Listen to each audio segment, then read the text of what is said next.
mag-upgrade tayo sa chow pan, gagawa tayo ng sariling version natin. Alam nila. First, magpainit tayo ng kawali at maglagay ng kaunting mantika at spread ito. Next, ilagay natin yung ating binating itlog. Pag ganito na yung itsura ng itlog, pwede na natin itong haluin. Ayan, tuyo na siya at i-set aside na natin muna ito. Next, lutuin na natin yung ating mixed veggies, ham at yung hotdogs. Halu-haluin ito hanggang ito ay maluto. Kapag medyo luto na yan, maglalagay tayo dito ng garlic powder, black ground pepper,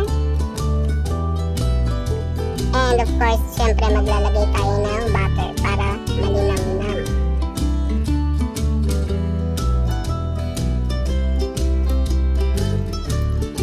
And once na mag-melt na yung nilagay nating butter, dito na tayo maglalagay ng sesame oil. Ang sesame oil ay nagbibigay ng magandang kulay sa ating chow pan. At itong Spanish paprika. At sakto dahil yung ating sinaing ay luto na. Diyan sa part na yan, diyan na ako maglalagay ng kanin.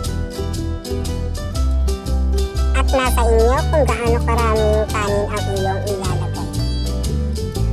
Sakto na tong kanin na nilagay ko at dito na ako maglalagay sa part na to ng liquid seasoning.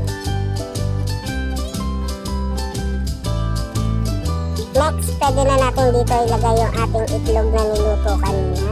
At syempre, maglagay ng mga pangpalasa. And of course, maglalagay ako dito ng spring onion para dagdag kulay sa ating chow pan. Huwag natin kakalimutan haluin ito para mag-welcome combine yung mga pampalasa na ating nilagay. At tikman.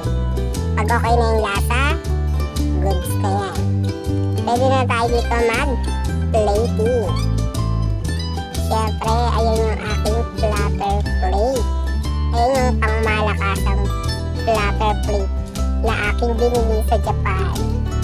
Japan surplus. And there you have it. Nakagawa na tayo ng chow pan alam nilo. Siyempre, maglalagay tayo ng spring onion sa ibabaw ng ating chow pan. O, diba? Lakas maka-Chinese restaurant.